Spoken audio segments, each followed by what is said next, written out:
Get down, Han Soo-jin hissed, gripping Rosa Bautista's arm hard enough to bruise. Bow to him. Now, before he decides you're a problem worth removing. Rosa did not move. Across the room, Baek Do-hyun stood surrounded by 4 of his men, all of them frozen mid-motion, waiting for the one reaction that never came from anyone in this house. Defiance. His eyes moved slowly from his household manager's white-knuckled grip to the maid, who simply would not lower her head, even now, even with the tension in the room thick enough to choke on. "Let her go," he said quietly. Soo-jin released Rosa's arm at once, but the damage was already done, a truth about to surface that would unravel everything the household believed about loyalty and about who, exactly, had been reporting his movements to men who wanted him dead. To understand how a refusal to bow became the most honest moment in Baek Do-hyun's life, we have to go back 4 months, to the rainy afternoon Rosa Bautista first walked through his gates. Rosa Bautista had been in Busan for 2 years, and every single day of it had cost her something she couldn't get back. She had come from Cebu on a domestic worker contract that had sounded, on paper, like an opportunity. Steady wages, housing included, a 2-year term that would let her clear the debt her family had taken on to pay for her late father's hospital bills.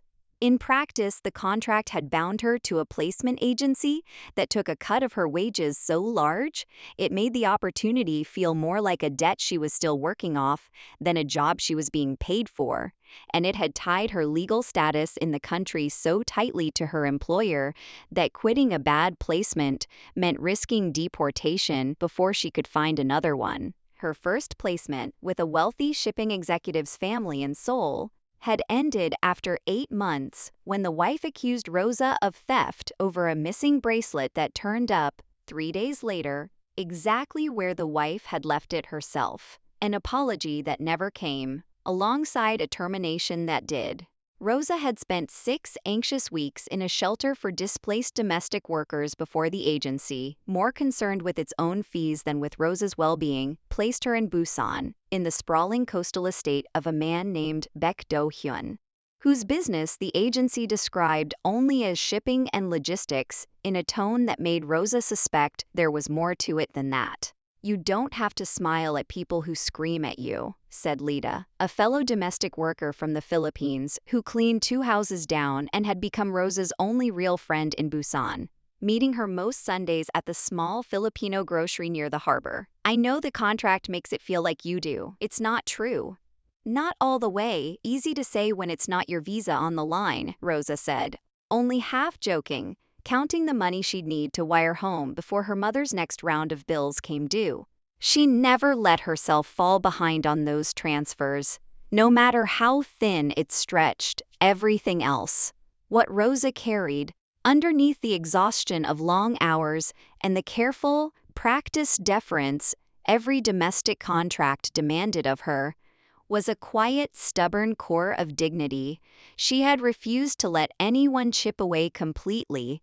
Not the wife who'd accused her falsely, not the agency that treated her wages like their own personal fee structure, not the parade of employers over 2 years who had, in various ways, made clear they saw her as furniture that happened to clean. She had one rule she had never once broken, not in 2 years, not through any hardship. She worked hard, she was respectful, and she did her job well. But she did not bow, not the deep, formal bow some of the wealthier households expected of foreign staff. A gesture she'd always felt asked her to perform smallness she did not actually feel. She had no idea that this single, quiet refusal was about to become the reason the most feared man in Busan's shipping district decided, for the first time in years, that he could trust her.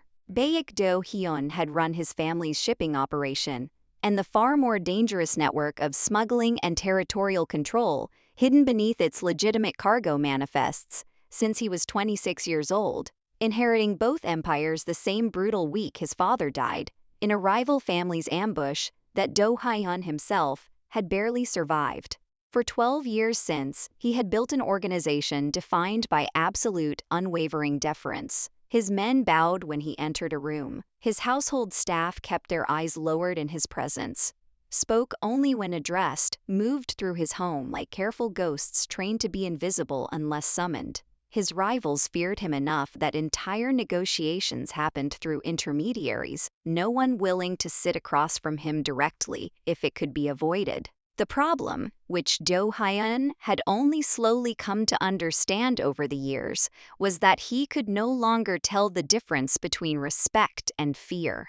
Every bow looked the same. Every careful, deferential word could be loyalty, or it could be the performance of loyalty from someone terrified of what happened if they stopped performing it. His last household manager before Soo-jin had bowed perfectly, spoken perfectly, served him faithfully for 9 years, and had, in the end, been quietly feeding information to a rival family the entire final 2 years of that service, discovered only after the damage was already extensive.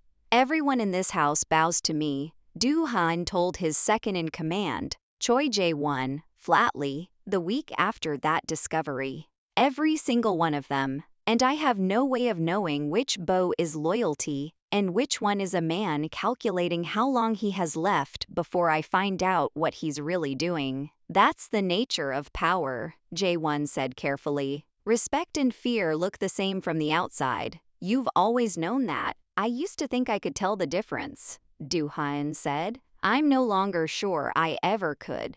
Since then, Do-hyun had grown quietly, corrosively isolated, surrounded at every hour by staff and soldiers whose deference told him nothing true about what they actually felt, whose careful bows had become, in his mind, indistinguishable from the calculated performance of an enemy waiting for the right moment.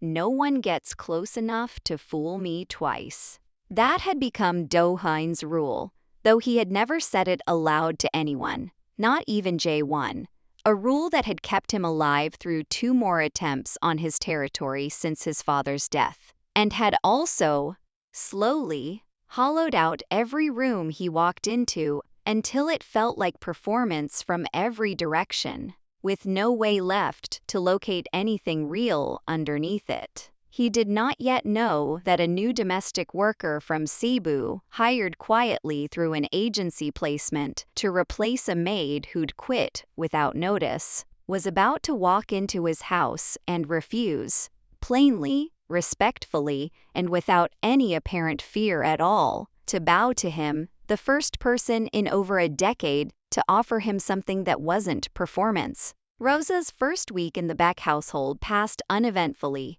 marked mostly by learning the rhythms of a house far larger and stranger than any she'd worked in before. The guarded gates, the men who patrolled the grounds with a watchfulness that had nothing to do with typical wealthy paranoia. The way every other member of staff moved through the halls with their eyes carefully lowered whenever Do-hyun passed. It was on her 8th day, delivering tea to his study during a tense meeting with 2 visiting associates, that Rosa first encountered the household's unspoken rule directly. She set the tray down, straightened, and turned to leave, and Han Soo-jin, standing rigidly near the doorway, hissed at her under her breath to bow before exiting, the way every domestic worker in the house had been trained to do. Rosa paused at the doorway, glanced back once, offered Do-hyun a brief, respectful nod of the head, the kind one adult gives another when leaving a room, nothing more, nothing performatively small, and left. The 2 visiting associates exchanged a look. Soo-jin's face went pale with anticipated consequences. Do-hyun said nothing at the time, though his eyes had followed Rosa's brief, unbothered exit with an attention that unsettled Soo-jin more than any outburst would have. It happened again 3 days later, more visibly, when Do-hyun himself was present in the kitchen unexpectedly, catching Rosa mid-task and the entire kitchen staff dropped into the deep formal bow reserved for his presence, all except Rosa, who simply straightened from what she was doing, met his eyes briefly, and said, in careful, accented Korean, "Good afternoon, sir," before returning to her work. "You didn't bow," Soo-jin snapped at her later, out of Do-hyun's earshot, real fear in her voice now. "Do you understand what could happen to you for that?" "I bow to no one in my work," Rosa said evenly, not raising her voice, not backing down. "I clean, I cook, I am respectful, and I do good work. That is what my contract asks of me. It does not ask me to fold myself in half for a man who has never once spoken an unkind word to me directly." She paused. "If he wants me gone for that, he will tell me himself, and I will go with my dignity intact. I don't do it for anyone else's comfort." Do-hyun, it turned out, had overheard the entire exchange from the hallway, though neither woman realized it until later. That evening, he requested Rosa's presence in his study, a summons that sent Soo-jin into a barely concealed panic, certain the foreign maid was about to be dismissed, or worse, for her repeated defiance. "You don't bow to me," Do-hyun said, when Rosa arrived, his tone carefully unreadable. "Everyone in this house bows to me. Staff, soldiers, visiting businessmen who'd rather die than show me disrespect. You've refused 3 times now." "I have," Rosa said simply, standing straight, hands folded, unbowed even now, in a room where the stakes had never been higher for her personally. "Why?" Rosa considered the question honestly before answering. "Because a bow like that isn't respect, sir. It's fear dressed up to look like respect. And I think you already know the difference, or you wouldn't be asking me, instead of simply having me dismissed." She met his eyes. "I respect you enough to be honest instead of performing something I don't feel. That's the only kind of respect I know how to give anyone." Do-hyun stared at her for a long, silent moment, the first time in longer than he could remember that someone had spoken to him without a single trace of calculated fear underneath the words. "Who are you?" he asked, and meant something far larger than her name. Do-hyun did not dismiss Rosa. He did something far more unusual, he began. Slowly, deliberately, to seek out her presence in small, unremarkable moments that had nothing to do with her domestic duties at all. He started asking her opinion on small household matters, not because he needed her input, but because her answers, unlike everyone else's in the house, never seemed calculated to please him.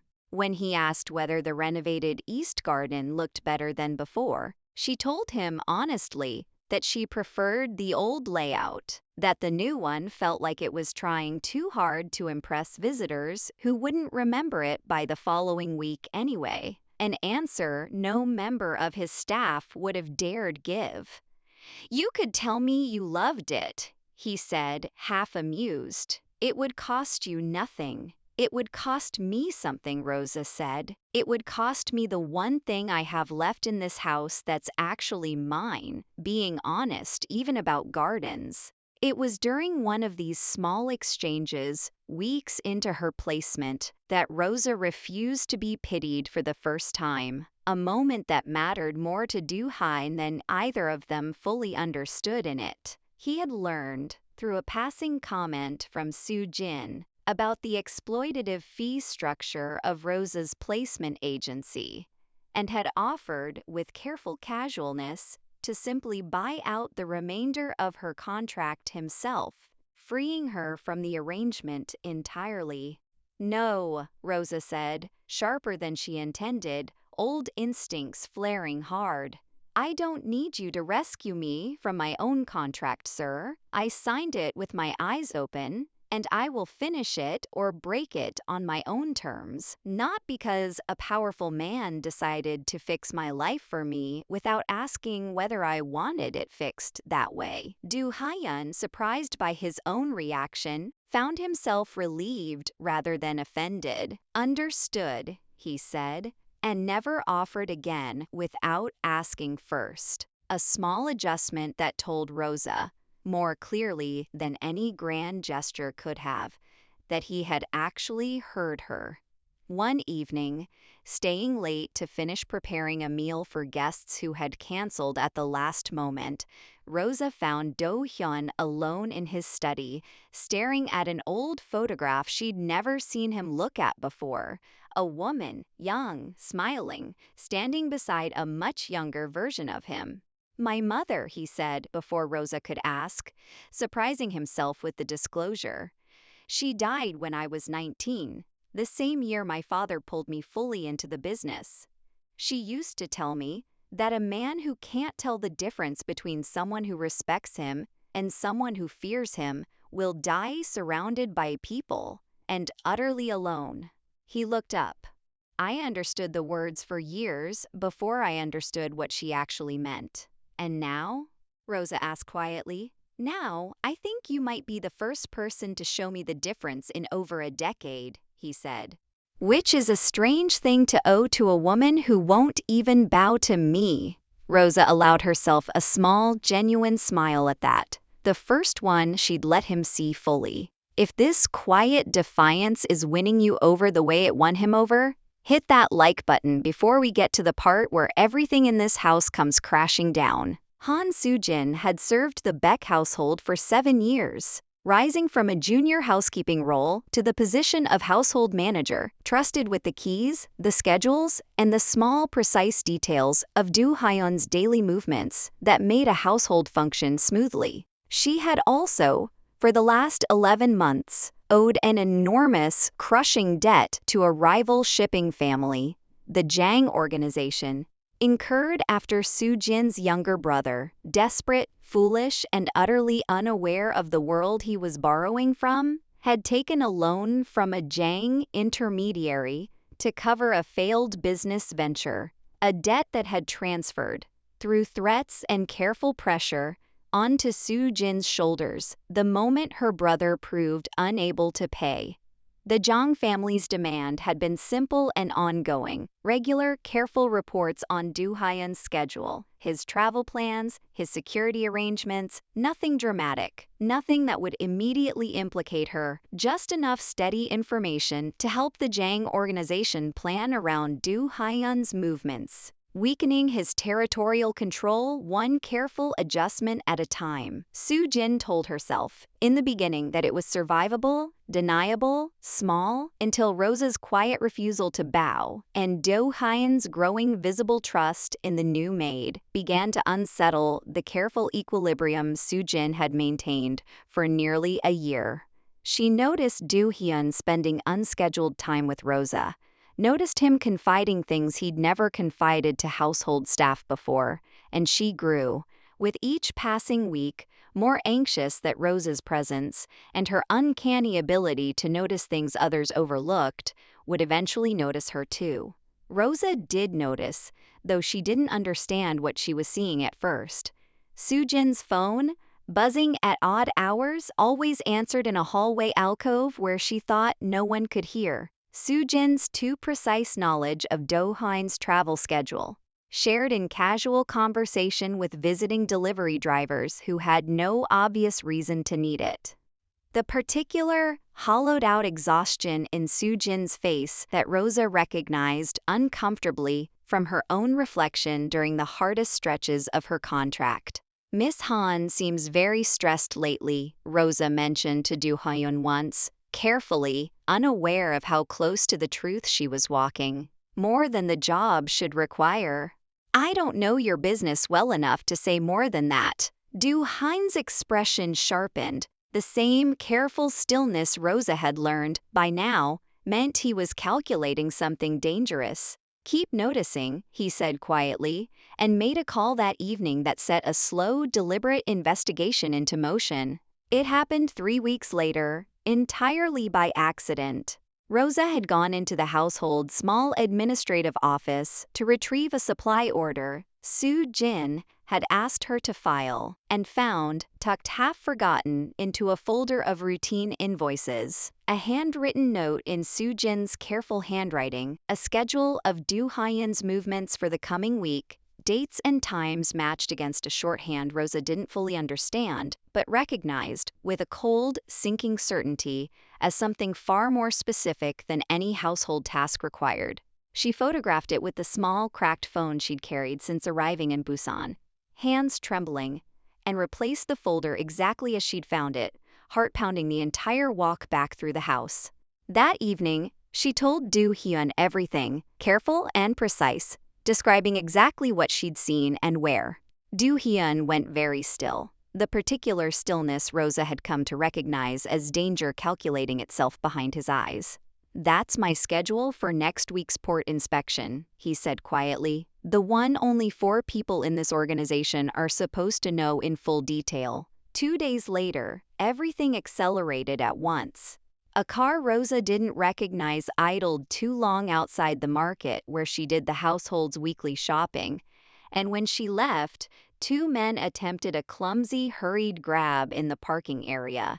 An improvised, desperate move, Rosa would later learn, had been Soo-jin's own panicked response to sensing Do Hyun's quiet investigation closing in, an attempt to remove the one witness who might expose her before the walls fully collapsed. Rosa fought harder than either man expected, driving her keys hard into one attacker's hand with the same sharp precision that 2 years of walking unfamiliar streets alone had taught her, without her ever consciously registering the lesson, screaming loud enough that Do Hyun's security, patrolling more closely than usual since the day Rosa first flagged Soo-jin's stress, arrived within 90 seconds, subduing both men before the car could pull away. She was shaking, bruised at the wrist, unharmed but deeply rattled, when Do Hyun arrived minutes later, his usual careful composure entirely gone, replaced by something raw and furious that Rosa had never seen on him before.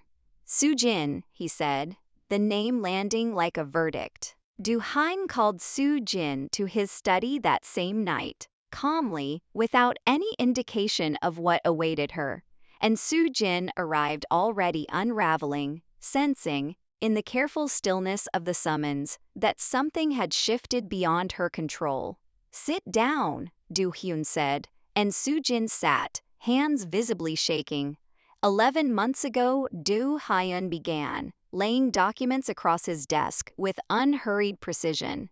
"Your brother borrowed money from the Jang family that he couldn't repay. They transferred the debt to you, and in exchange for forgiving it, you've been reporting my schedule to them for nearly a year." He paused. "Tonight, someone you know sent 2 men to grab the one person in this house who actually noticed the pattern before I did. Chairman, I never meant for it to go this far," Soo-jin said, voice breaking. "The debt started so small, and once the Jang family had leverage, I didn't see a way out that didn't end with my brother or me dead." "You had a way out 11 months ago," Do Hyun said, voice flat, cold. "You could have come to me the moment the debt became unmanageable. Instead, you let it compromise this household for nearly a year. And tonight, you tried to hurt someone whose only offense was refusing to bow and noticing things everyone else overlooked." Rosa stepped forward then, not out of fear, but out of the same steady instinct that had made her flag Soo-jin's stress in the first place. "I have the photograph," she said quietly, holding up her phone, the schedule, in her handwriting. "It's already somewhere safe." Soo-jin's face collapsed entirely. Do Hyun's justice, when it came, was precise rather than violent. Full exposure of the debt and the surveillance delivered directly to rivals within the Jang organization's own ranks, ensuring Soo-jin's usefulness to them evaporated overnight, combined with a severance from the household so complete that her name became worthless in Busan's tightly connected domestic staffing circles. He arranged, quietly, for her brother's original debt to be settled through intermediaries who owed Do Hyun favors, not out of mercy for Soo-jin, but because, he told Rosa later, the debt was never really hers to carry alone in the first place, and punishing her without freeing him just repeats the same mistake that trapped her. Soo-jin left the household within the week, alive,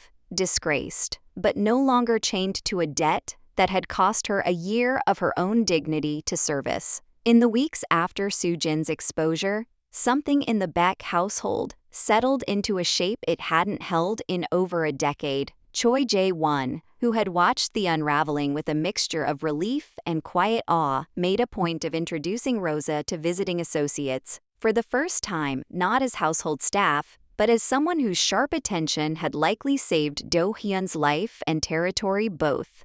Do-hyun, for his part, made a change to the household that no one expected. He formally ended the requirement of the deep formal bow for all domestic staff, replacing it with the same, simple, respectful nod Rosa had offered him from her very first week. A bow that everyone performs out of fear tells me nothing true, he explained to a baffled Jae-won. I'd rather have honest nods from people who aren't terrified of me than perfect bows from people calculating how long they have before I find out what they're really doing. One quiet evening, sharing tea on the veranda overlooking the harbor, Do-hyun asked Rosa carefully, without his usual guarded practicality, whether she would consider staying in Busan beyond the end of her contract, not as household staff, but as someone he was still learning how to properly ask to stay in his life at all. I spent 2 years being told, one way or another, that I should make myself smaller to keep my place in other people's houses, Rosa said. I'm not interested in a life where I have to bow to stay, not even a little. I know, Do-hyun said. That's exactly why I'm asking you to stay as something other than staff. No bowing required. Not now, not ever. Rosa considered him for a long moment, the harbor lights glittering below them, and let herself, for the first time in 2 exhausting years, imagine a life in this country that didn't require folding herself smaller to survive it. I'd like that, she said, months later at a small gathering marking the anniversary of Rosa's first week in the household, a date Do-hyun had, without telling her, quietly begun treating as its own kind of occasion. Rosa's mother visited from Cebu for the first time, sitting at a long table surrounded by a household that had, slowly, learned an entirely different way of showing respect than the one it had practiced for over a decade, and watching her daughter sit unbowed, unafraid, and entirely, finally, at home. If Rosa's quiet, unshakable dignity moved you the way it moved Do-hyun, hit subscribe and tell us in the comments. Was there a moment you wanted her to bow, just to stay safe? Stay close, because part 2 is coming, and the Jang family isn't done yet.